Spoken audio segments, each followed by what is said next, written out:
بسم اللہ الرحمن الرحیم۔ السلام علیکم۔ قائد اعظم کی ذہانت کی ہر کوئی ویسے ہی داد نہیں دیتا۔ یہ ویڈیو دیکھ کر مسکرائیے اور اپنے عظیم لیڈر کو سلام پیش کریں۔ قائد اعظم سفر ریل کے دوران اپنے لیے 2 برتھیں مخصوص کرایا کرتے تھے۔ ایک مرتبہ کسی نے ان سے وجہ دریافت کی تو جواب میں انہوں نے یہ واقعہ سنایا: میں پہلے ایک ہی برتھ مخصوص کراتا تھا، لیکن ایک دفعہ کا ذکر ہے، میں لکھنؤ سے ممبئی جا رہا تھا۔ کسی چھوٹے اسٹیشن پر ریل رکی تو ایک انگلو انڈین لڑکی میرے ڈبے میں آ کر دوسری برتھ پر بیٹھ گئی۔ چونکہ میں نے ایک ہی برتھ مخصوص کرائی تھی، اس لیے خاموش رہا۔ ریل نے رفتار پکڑی تو اچانک وہ لڑکی بولی: تمہارے پاس جو کچھ ہے فوراً میرے حوالے کر دو، ورنہ میں ابھی زنجیر کھینچ کر لوگوں سے کہوں گی کہ یہ شخص میرے ساتھ زبردستی کرنا چاہتا ہے۔ میں نے کاغذات سے سر ہی نہیں اٹھایا۔ اس نے پھر اپنی بات دہرائی۔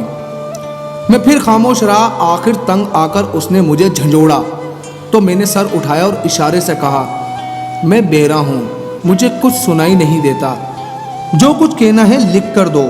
اس نے اپنا مدعا کاغذ پر لکھ کر میرے حوالے کر دیا۔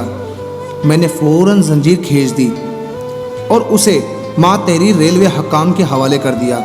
اس دن کے بعد سے میں ہمیشہ 2 برتھیں مخصوص کراتا ہوں۔ ایک بار قائد اعظم محمد علی جناح اسکول و کالج کے طلبہ سے خطاب کر رہے تھے۔ ایک ہندو لڑکے نے کھڑے ہو کر آپ سے کہا کہ آپ ہندوستان کا بٹوارا کر کے ہمیں کیوں تقسیم کرنا چاہتے ہو؟ آپ میں اور ہم میں کیا فرق ہے؟ آپ کچھ دیر تو خاموش رہے تو اسٹوڈنٹس نے آپ پر جملے کسنا شروع کر دیے۔ کچھ نے کہا کہ آپ کے پاس اس کا جواب نہیں، اور پھر ہر طرف سے ہندو لڑکوں کی ہوٹنگ اور کھیکوں کی آوازیں سنائی دے رہی تھی۔ قائد اعظم نے ایک پانی کا گلاس منگوایا۔ آپ نے تھوڑا سا پانی پیا اور اس کو میز پر رکھ دیا۔ آپ نے ایک ہندو لڑکے کو بلایا اور اسے باقی بچا ہوا پانی پینے کو کہا تو اس ہندو لڑکے نے وہ پانی پینے سے انکار کر دیا۔ پھر آپ نے ایک مسلمان لڑکے کو بلایا۔ آپ نے وہی بچا ہوا پانی اس مسلم لڑکے کو دیا تو وہ فوراً قائد اعظم کا جھوٹا پانی پی گیا۔ آپ پھر سے طلبہ سے مخاطب ہوئے اور فرمایا: یہ فرق ہے آپ میں اور ہم میں۔ ہر طرف سناٹا چھا گیا کیونکہ سب کے سامنے فرق واضح ہو چکا تھا۔